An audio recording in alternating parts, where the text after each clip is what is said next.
We are at the Dolly Veteran Cemetery here in Anderson County, and our guest this week is Breaud, and he is the new guy in charge. I grew up in southeastern Pennsylvania, small dairy community. I was taught early that, if I wanted something, I had to go out and get it, because I always asked my mom for a motorcycle, and she said, well, if you want a motorcycle, go get a job.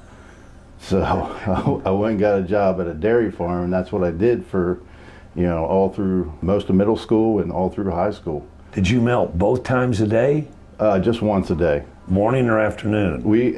During school hours, I milked in the evenings. I did the evening milkings, and then on the weekends, I do morning and evening. At what point, Wade, did the military gain your attention? My entire life. My mother and father actually met in the Marine Corps. My grandfather on my father's side, he was a Marine. And then on my mother's side, my grandfather, he actually lost his leg in World War II during the Battle of the Bulge. Did he really? Yeah. So did he ever talk about that with you kids? He actually passed away before I was born. Okay. But I just, my whole life, I just heard all the stories about my grandfathers and my father, my mother. So there was always an interest in the military. And my senior year, the Army recruiter called me, and I talked to him for a little bit and told him that, well, I'm just going to do the Marine Corps. He said, well, all right.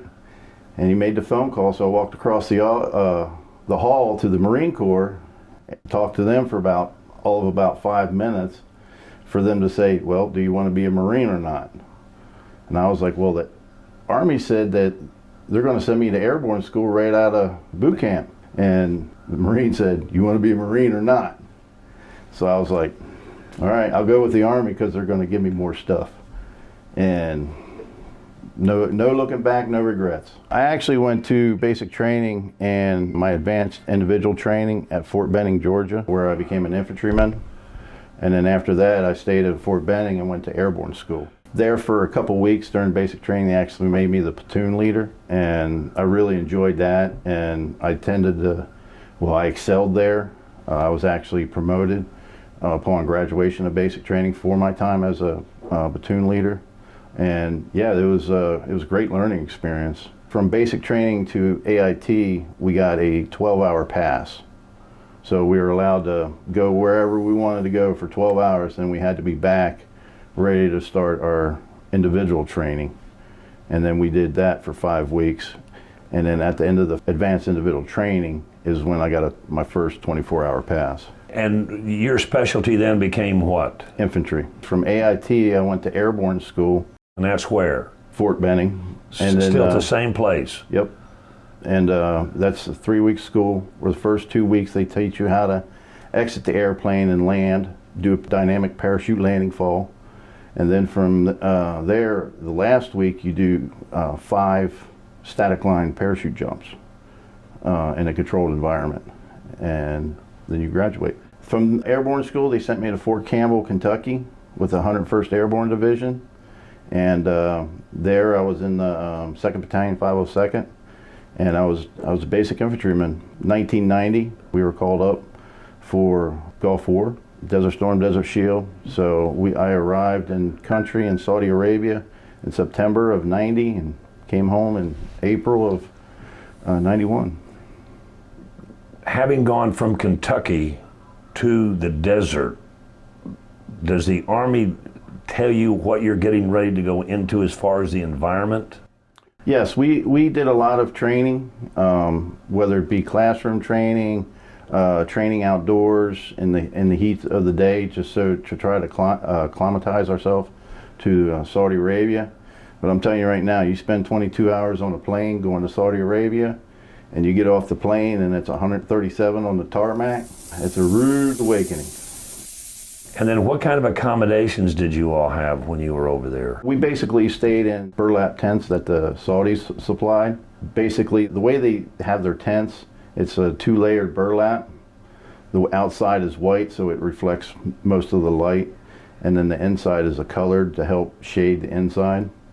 And that was home, a cot in a tent. And when we'd get our meals, we'd break our meals down to reduce weight. Because as an infantryman, the two things that we go into battle with is beans, bullets, and water, you know, and we load up with as much of that as we can, and then everything else is just extra. Yeah. So we would try to cut out as much weight as possible. My rucksack, my backpack, weighed 150 pounds because I carried 2 basic loads for myself, and I was an assistant machine gunner, so I carried over 1,000 rounds for the machine gun, plus the tripod, plus the, you know, hand grenades, everything.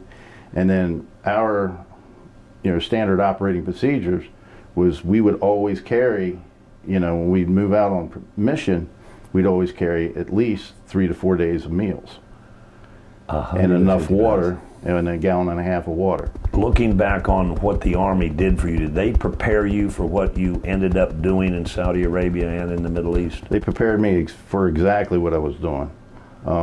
When we landed in Iraq during the ground war, it was clockwork. Everybody knew where they're going, what they're doing, their mission, and we just executed. And then once they called the ceasefire, that's when we just sat and waited. Was that the hardest? Mm-hmm. That was the hardest there.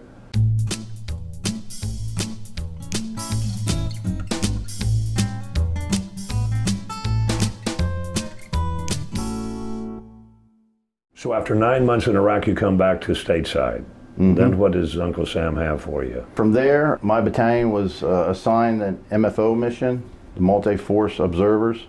Basically, the Israeli-Egyptian war, the 6 days war, NATO put a observation force there to just observe the Sinai Peninsula. So we, in 92, 93, spent 6 months in Egypt on the Sinai Peninsula, just observing ship traffic coming through the Straits of Tiran. And we did that for 6 months, and then came back again. So I did my last year in Hawaii, married with Tammy, and then we came back to the East Coast to Fort Bragg, North Carolina. So once you get back to Fort Bragg, how much longer are you in the military? Oh, that was very early in my career. That was back in '97. From Fort Bragg, I went down to Fort Benning, where I was an airborne instructor and a Pathfinder instructor. And then from there, I got DA selected for recruiting. So I did 3 years in recruiting out in Utah. That was very challenging. Bet it was. Yeah, to go from the military and then totally leave the military per se, and just live in the civilian community with no, you know, military support. That was a very big learning experience for me. Yeah. And then from there, I went to Fort Lewis, Washington, where I deployed to Iraq again. The last thing I did at Fort Lewis, I was selected to go to Afghanistan, Kabul, Afghanistan, part of the NATO mission. So I spent 8 months in Afghanistan, and then came home and moved the family to Fort Jackson, South Carolina. And I was a first sergeant of a basic training company there. And it just got to the point where the Army wasn't any fun anymore. I was a first sergeant at the time. And 2015 is when I retired. And then how do you end up in Anderson County at Dolly Cooper? When I filed my claim with VA for disability, they sent me over to the Anderson VA clinic. And this is the first time I'd been into Anderson. So I just drove through and I was like, wow, this is great. Nice old growth trees over here, the mount rolling hills. And went down into Anderson, got some lunch, and just kind of fell in love with the area. And went back over to Camden area and talked to the missus, and here we are. We found our dream home down in Abbeville. When I first retired, I worked for Lowe's for a little bit. Didn't like retail, and I always loved turf. So I went and applied for a job, and I actually met the guy in Lowe's, and he's like, what are you doing here? He's like, why don't you come down to the golf course on Fort Jackson? I was like, I'd love that. Went and interviewed, and a couple weeks later, I was working at the golf course on Fort Jackson, learning turf management. So you come to Anderson to the vet clinic here, and you fall in love with the area. Then how do you connect that with Dolly Cooper Cemetery? We had moved over to Abbeville, got the farm, and I was just missing something. You know, I'd spent 26 years in the Army, and I was looking to help veterans, and I saw a job opening, and so I applied, and here I sit. The first time you came here, Wade, to this veteran cemetery, what was your reaction to it as a veteran? Standards weren't being enforced. The turf was in a very stressed state. I walked through the property and I saw everything could be changed, turned around, and really it was just a matter of, fixing everything that had been neglected. And you've been able to do that since you arrived? So far, fingers crossed, we're still moving forward. Our turf is starting to bounce back. We've already got our scheduled turf applications so that the turf can actually, relieve some of the stress off the Bermuda grass so that it can fill in. Because Bermuda is a very strong grower, and if you get a good turf, it'll choke out a weed. So that's what we're in the process of doing now.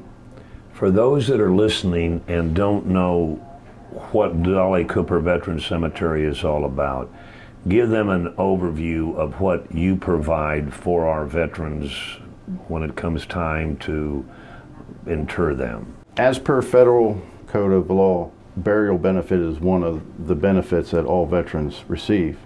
So we provide the burial plot, the headstone, the opening and the closing of the grave, the vault, the grave liner, and a place to do committal shelter that we can perform committal services so that the proper honors can be rendered for their loved ones. And spouses are also included. Tell me how that works. They are a qualified, family member, then they are eligible to be buried here for a small fee. We have pre-placed crypts, so our pre-placed crypts are one on top of each other, so it's a double-size crypt, and there's one on the top. And as of last count, how many veterans are buried out here?